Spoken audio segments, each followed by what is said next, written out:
Halo teman-teman, salam sehat selalu untuk kita semua, salam sejahtera dengan saya Bung Ropan.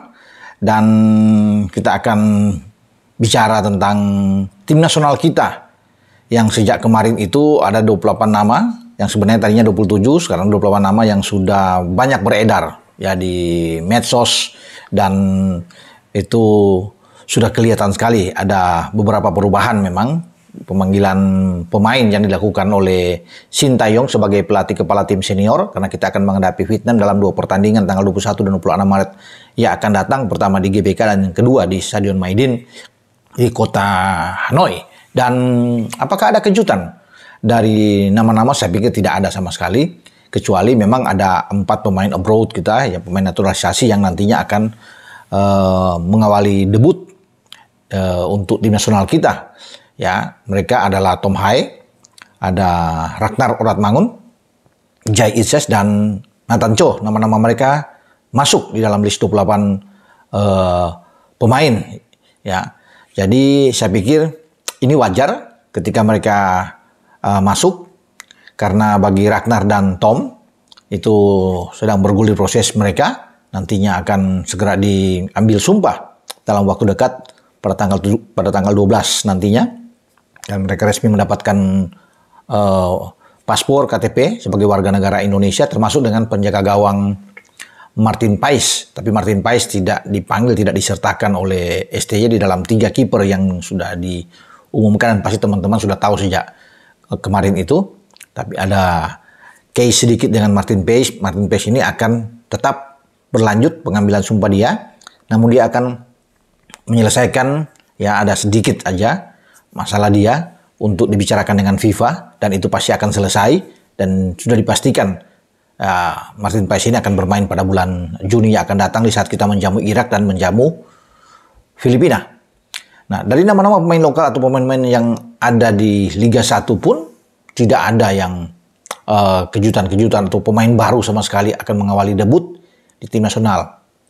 Kalau melihat di penjaga gawang, Adi Satrio itu ya keluar masuk di tim nasional. Memang kalau dibandingkan dengan di skuad Piala Asia tidak ada Hernando Ari.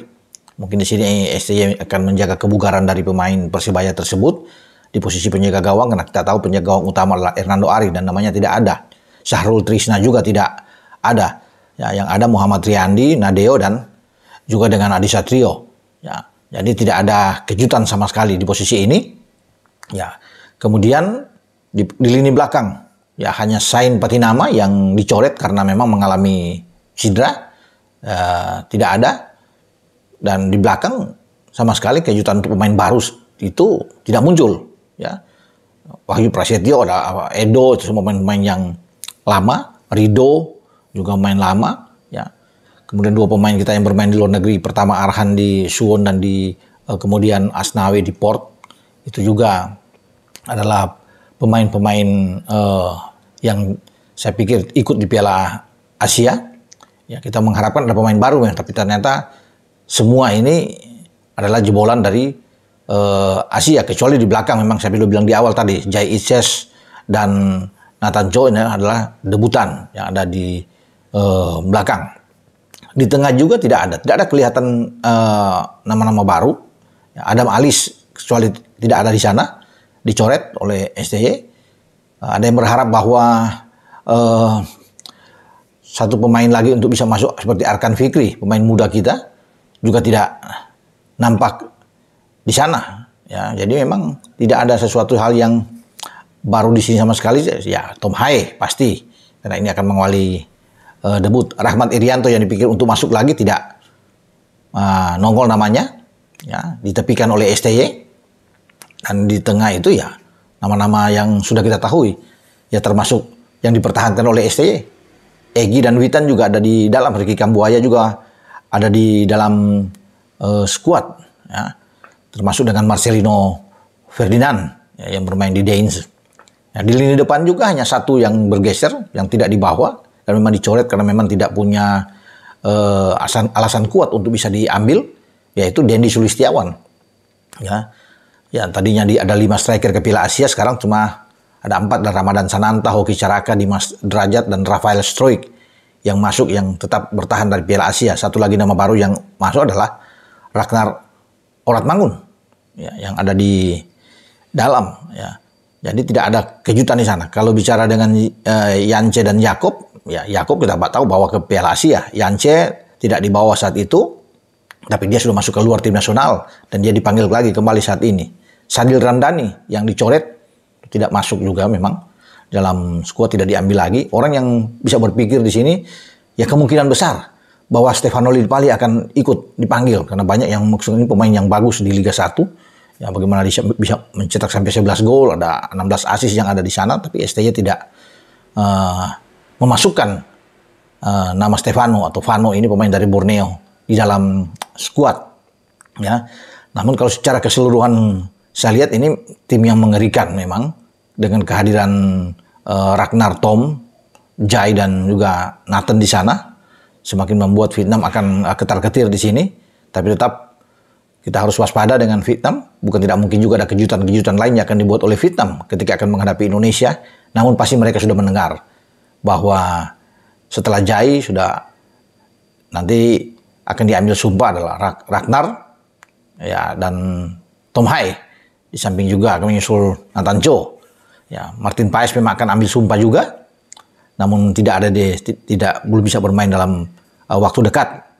Jadi itulah nama-nama pemain yang saya lihat dalam skuad ini, tidak ada sesuatu hal yang luar biasa untuk dilakukan oleh STY, terutama melihat pemain-pemain yang beredar di Liga 1 ya, yang ada saat ini. Dan soal pencoretan misalnya Dendy Sulistiawan, saya pikir wajar-wajar saja ya yang dilakukan oleh STY, karena ini banyak pemain ini mendapat sorotan tajam, dikatakan sebagai tanda kutip pemain titipan lah dan sebagainya, karena dia tidak begitu gacor ya di Liga 1 bersama dengan Bayangkara. Kemudian Bayangkara ada terseret di posisi bawah ya, terancam untuk degradasi, dan Dendy kita lihat berapa gol yang dia sudah buat, masih nihil gol ya, sehingga ini wajar ketika dia tidak diambil. Justru banyak yang akan bertanya-tanya kalau Dendy itu bisa masuk ya, karena memang jarang di seluruh dunia ada skuad di tim nasional senior resmi ada pemain yang tidak bisa berbuat apa-apa, pemain depan bersama klubnya, dan klubnya itu ada di jurang degradasi untuk kemudian dipanggil oleh pelatih masuk ke tim nasional. Saya pikir tidak ada itu. Biasanya akan dipanggil tuh klub-klub yang ada di atas, paling tidak di 10 besar ya, yang masuk. Nah, itulah pemain mereka akan dilirik oleh pelatih-pelatih. Ya, jadi saya pikir apa yang dilakukan oleh STY sudah baik ya, bahwa dengan meninggalkan Dendy ya, kecuali ada memang pelatih, ada nama-nama baru berikut ya, bisa aja Dimas atau Hoki Caraka bisa tersisi, tapi dua nama ini tetap masuk di dalam. Ya, orang ingin melihat juga bagaimana Ramadan Sananta yang tidak bermain sama sekali di Piala Asia itu tampil kembali ya bersama dengan walaupun persaingan di depan itu ketat ya, karena ada Rafael di sana, pada Ragnar, tapi kita ingin melihat ya bagaimana Ramadan Sananta mendapatkan kesempatan bermain kembali ya. Kalau soal Hoki dan Dimas ini kan di Piala Asia sempat bermain ya, di sana ada jam bermain sedikit, tapi Ramadan memang sama sekali tidak ya, kalau di Piala Asia, termasuk dengan Dendy waktu itu tidak mendapatkan kesempatan. Nah, kita akan melihat karena ini striker lokal masih muda yang dipersiapkan oleh STY di U23 nantinya di Qatar, dan kita tunggu apakah Ramadan akan dapat kesempatan bermain di lini depan. Ya, kalau juga melihat secara keseluruhan apa yang akan ditampilkan oleh STY dengan skema permainan, pasti dia akan bermain dengan 3-4-3, tetap mengandalkan 3 back di belakang. Dengan kehadiran Jai, pasti Jai saya jamin bisa akan mendapatkan tempat ya untuk bisa mendampingi Jordi, dan Justin Hubner ini akan bermain lebih ke belakang lagi kembali, tapi posisi agak ke kiri. Nah, 4 gelandang itu mungkin akan mendorong Sandy Walsh akan bermain dari sisi kanan. Dengan ketidakhadiran dari Zain, kita masih punya Pratama Arhan, bahkan ada Edo di sana, dan kalau Nathan sudah mantap, Nathan bisa menjadi alternatif lain, opsi lain bagi STY untuk bisa bermain dari kiri. 2 gelandang Ivar Jenner yang akan bermain bersama dengan Tom Hai.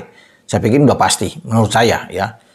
Ketika mereka sudah beres semua dalam hal pengambilan sumpah dan alih federasi cepat diambil ya, sudah bisa bermain. Di depan Ragnar akan dicoba pasti untuk bisa bermain di depan. Ya, bukan tidak mungkin Ragnar akan bermain striker untuk menempatkan Marcelino bermain di posisi kiri dan Jakob Sayuri ada di kanan dengan mengistirahatkan Rafael Struijk di sana. Itu bisa terjadi, jadi akan dilakukan oleh STY. Jadi debut inilah yang akan ditunggu oleh para netizen, para penggemar sepak bola tim nasional kita untuk bisa melihat Ragnar, Tom Hae, Itses, termasuk dengan Nathan di dalam duel menghadapi Vietnam pada tanggal 21 di GBK. Nah, kita akan tunggu bersama-sama, teman-teman, ya, termasuk info-info ke depan tentang tim nasional kita. Oke, dengan saya Bung Ropan berbicara di sini. Ciao.